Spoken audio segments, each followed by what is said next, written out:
Hi there, I'm going to be presenting today on decolonizing traditional counseling for Two-Spirit people.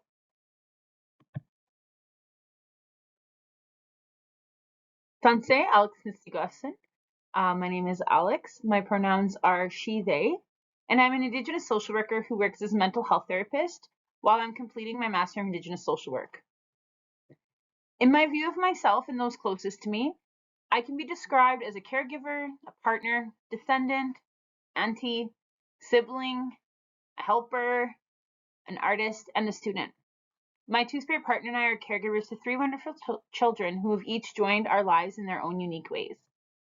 I'm of Métis descent and Ukrainian descent, and I'm reconnecting with the cultures and traditions that were erased from my family stories as a result of colonization.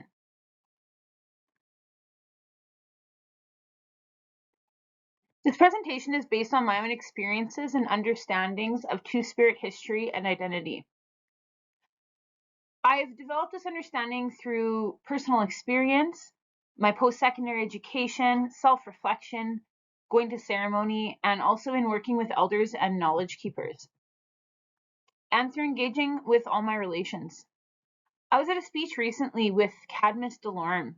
He shared a teaching to connect to people's hearts before asking for their hand. I hope to do that in today's presentation. My intention is to show you my heart and connect with yours, and then ask for your hand. The affirmation of Two-Spirit people is an essential part of reconciliation. Colonization has infiltrated our circles, our social and political structures, our families, our cultural practices, and therefore also our traditional counseling approaches. In order to best support all our relations who come to us as therapists, we need to reconcile the internalized colonization within our own practices.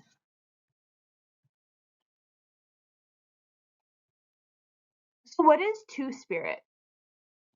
The term Two-Spirit is an umbrella term that means a lot of different things to different people. So it's important when we're defining Two-Spirit that we acknowledge the fact that this identity is not supposed to be a container term. It's not supposed to be something that we put a box that we're putting people into. To provide like a general definition of Two-Spirit is it can be a generic term used by some Indigenous people who are known in mainstream society as lesbian, gay, bisexual, or transgender, or queer. The term Two-Spirit helps Indigenous people who fall under that umbrella describe their identity from a cultural and spiritual perspective that honors the intersectionality of their different identities. The influence of colonization is even evident in the popular definitions of what it means to be Two-Spirit. A lot of people define it as a combination of both male and female identities. It's important to remember, though, that the gender binary, the belief that there are two genders, male and female, that itself is a colonial construct. Trying to fit our Indigenous cultural spiritual identities into Western frameworks is like trying to stick a square peg into a round hole. Two-Spirit is an umbrella term, and it reflects traditional Indigenous gender diversity. Our cultures believe that all things are dynamic and in constant motion. Two-Spirit identity reflects these teachings and acknowledges the fluid nature of gender and sexuality while interconnecting it with spirituality and the community.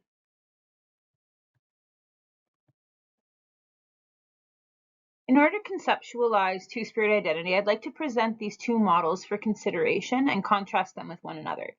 So on one side, we've got the gender binary, which is the colonial construct of gender, male and female. It's very rigid, it's static, static meaning it doesn't change. Males are males, females are females. We stay within those roles and those identities. This gender binary has been imposed through policies such as the Indian Act and through the residential school system.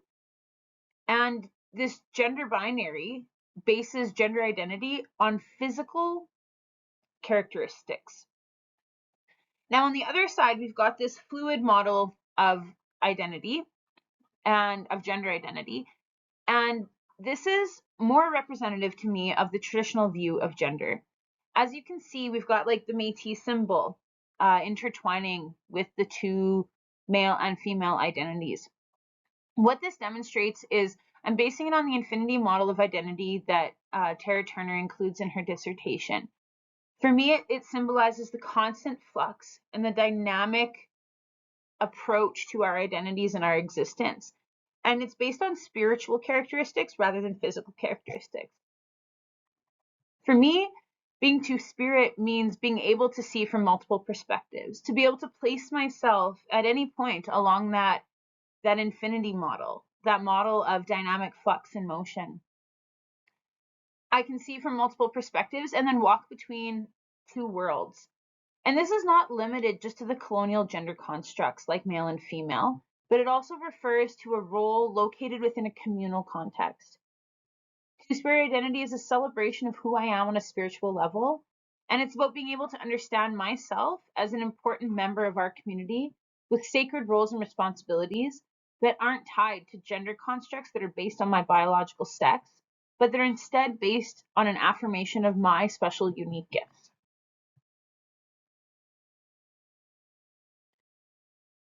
Elder Marjorie is someone that I've connected with over the course of my identity journey. And Marjorie has taught me that two-spirit people sharing their stories and people getting to know two spirits as people is the foundation of changing the colonized, heteronormative, transphobic norms that now exist in our communities. Elder Marjorie encourages two-spirit people to live out their truth in a way that makes them feel safe and affirmed, and to share their stories with those who are ready to listen. She teaches that we must connect to the heart so that we can challenge the colonized mind, and then help people remember the place of two-spirit people within our circles. So with that in mind, I'd like to share a piece of my heart. As a young child, I remember being free to be myself and explore different aspects of my identity, including my gender expression. I was introduced to traditional cultural teachings and many different worldviews.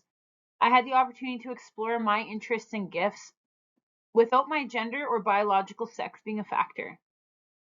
However, as I entered adolescence, the way that I was perceived and treated by others drastically changed. I started feeling a sense of entitlement to my body from others, and this entitlement to controlling it by policing how I dressed, an entitlement to judging it against some constructed concept of beauty, and an entitlement to accessing my body.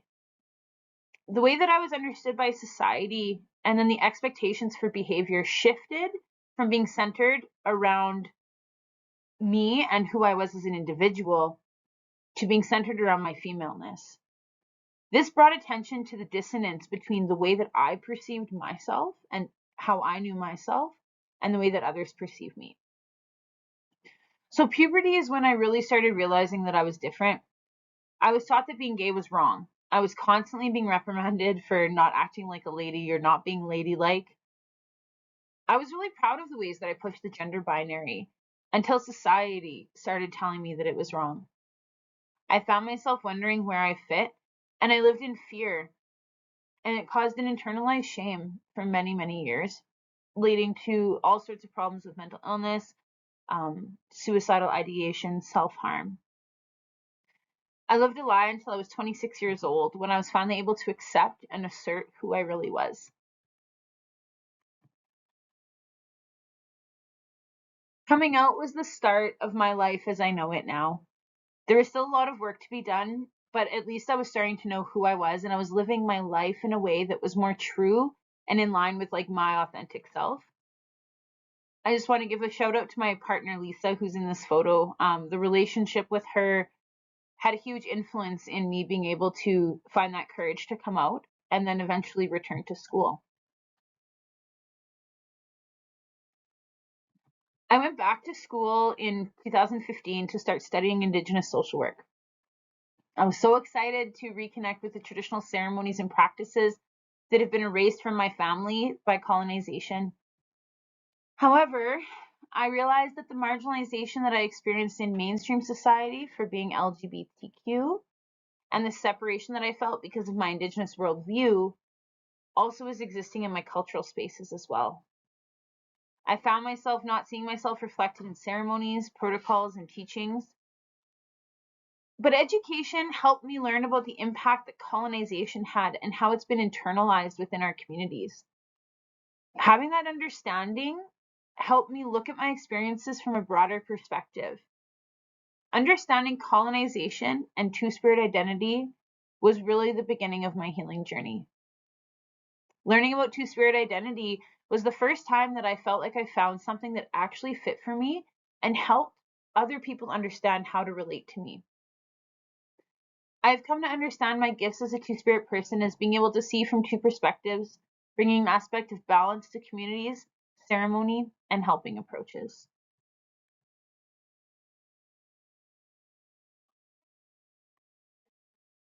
So, pre-colonial times, prior to colonization, there was lots of affirmations and acceptance of gender diversity. What we call two-spirit people now transcended the typical roles of men and women. And for many, the term two-spirit refers to a spiritual identity that is connected back to this pre-colonial history. Prior to colonization, people who would now fall under the LGBTQ umbrella were seen as gifts in the community and held positions of esteem. These people were acknowledged for bringing a special perspective and an aspect of balance to communities and ceremonies. The two-spirit identity affirms the interrelatedness of all aspects of identity, including sexuality, gender, culture, community, and spirituality. According to the two-spirited people of the First Nations, the term two-spirit explains the societal responsibilities and roles that are tied with the spiritual identity that people who now identify under the LGBT umbrella would have likely played within traditional societies. These responsibilities range from being a mediator to being keepers of certain ceremonies, caring for the children of the community, and being medicine people. At the time of contact, European explorers and missionaries documented their encounters with people in Indigenous communities who did not fit into the gender binary. As early as the 1500s, two-spirit people are described in writings as devilish and sodomites. There are also documented incidents of mass executions of two-spirit people in the early 1500s. Colonization imposed the strict gender binary of only male and female and attempted to erase the existence of two-spirit people in order to help bring First Nation societies more in line with the Euro-Christian social structure. These efforts were done through policies such as the Indian Act and the residential school system. Residential schools not only racialized Indigenous children as Indians, but also enforced the gender binary through strict divisions between boys and girls through enforcement of European dress, hairstyles, and by separating them into separate dorms and orienting them towards European social gender roles. This aspect of colonization has become integrated into our own ceremonies and the norms of contemporary Indigenous culture, and it's posing a substantial challenge in reestablishing places of belonging and affirmation for two-spirit people, and in them being able to access the necessary services to support them in their healing journeys. Many of our ceremonial protocols only include teachings for males and females, and it ignores the third gender of two-spirit people. This leaves two-spirit individuals wondering where their place is in the circle or just avoiding ceremonial spaces altogether. This exclusion continues the continuum of violence that two-spirit people have been subjected to since the beginning of colonization.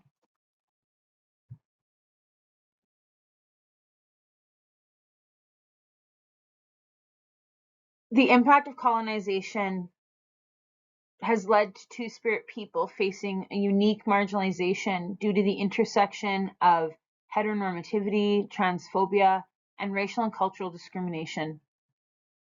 Two-spirit people are at risk of experiencing racial discrimination within the LGBTQ community, and they're faced with potential discrimination on the basis of their identity as two-spirit people within their own Indigenous communities.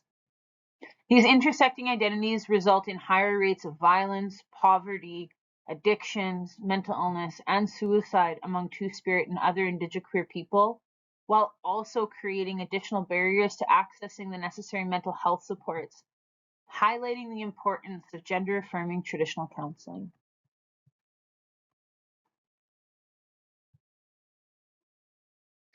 Two-spirit people often have to out themselves in order to justify the roles or physical space that they're occupying, whether it's the role they're taking on in the community, where they are seated in ceremony, or which washroom they are using. Many ceremonies, protocols, and teachings only acknowledge men and women, the male and female, and this leads them to becoming a place of further harm rather than a place of healing. The disconnection and erasure of our existence creates a barrier for Two-Spirit people to access ceremony, culture, and counseling services. There is a need for traditional counselors who can support the coming in process to help buffer the devastating impacts of the intersectionality that Indigenous, queer, and Two-Spirit people experience.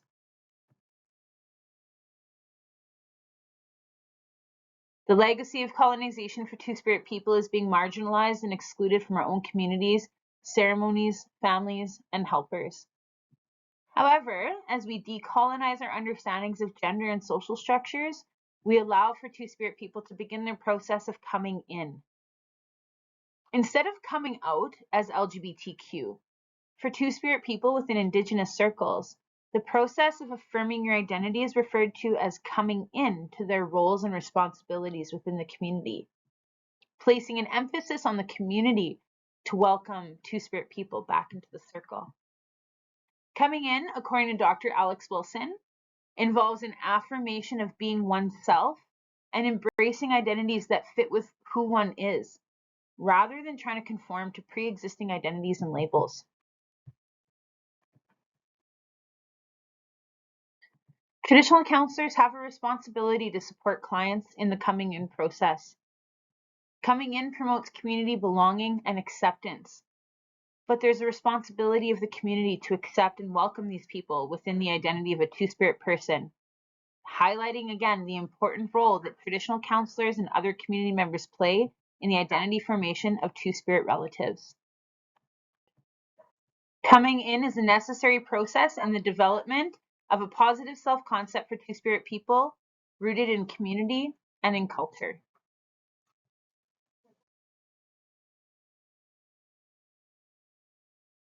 In his recent presentation at the E.A. Rawlinson Center on Reconciliation, Countess Delorme said that once you connect with the heart, then you can ask for people's hand. I hope that I have connected to your hearts, and now I will ask for your hand. The community plays an important role in the affirmation of Two-Spirit people as a result of the identity being rooted in social and communal roles and responsibilities. I'm now asking for people to show Two-Spirit people your hearts. And here's some recommendations to implement into practice that's going to help do that and help you extend your hand to Two-Spirit people. Introducing yourself and including your pronouns is a signal of affirmation and understanding. So the way I introduced myself at the beginning of this presentation, hi, my name is Alex, my pronouns are she, they. It's a way to signal to Two-Spirit and other Indigenous, queer, and LGBTQ plus people that you are somebody who understands and affirms diverse representations of gender. Providing alternative options for gender on intake forms rather than just male and female, listening to Two-Spirit and Indigenous queer voices and respecting their perspectives and implementing their feedback regarding gender diversity. Representation is important. Acknowledging Two-Spirit people in advertising and on posters. Examples when you're saying men and women include two spirits, or just simply say all genders. When we see men and women on a sign, Two-Spirit people end up being left wondering if it's a safe and affirming space for us. Symbolism can be really important. Putting up signs at an event or establishment that's gender affirming, and also have expectations for the general public as well. It is the responsibility of the whole community, from the individual to the systemic level, to decolonize our perceptions of gender. Decolonizing our minds will allow us to revitalize our circles and welcome our Two-Spirit relations back into their rightful places within the circle. We need to educate ourselves, organizations, and social circles about Two-Spirit and other Indigenous queer people and their unique gifts and needs. This will help practitioners meet their clients where they are at, rather than the client needing to educate their counselor on queer theory. Ensure that all others sharing a workspace, including elders and volunteers, understand that it is a gender-affirming space and how to relate to Indigenous queer and Two-Spirit clients. Establish inclusive norms at events and ceremonies, and speak up when you see a Two-Spirit person being excluded or marginalized. Although in this presentation I've touched on some history of Two-Spirit people and our existence pre-contact, I want to stress that it is not necessary to agree on our pre-colonial existence to be able to move forward. What is equally, if not more important, is that Two-Spirit people exist.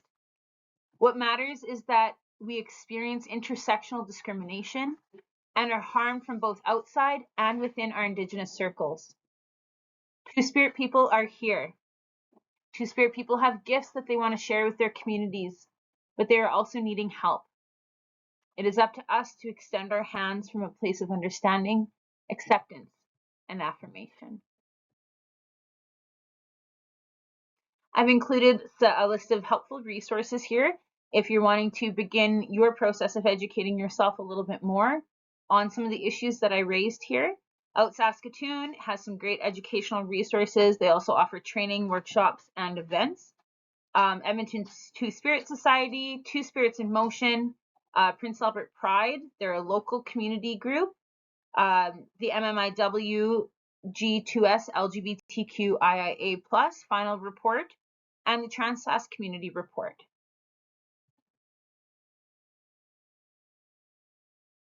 There's also a video that people can check out if they would like to, and it's about coming in and the importance of finding your place in Indigenous circles. And if anyone would like for me to answer any questions or further information, here's my contact information. I'd like to thank you for your time, and I look forward to the kind of work that we're able to do together.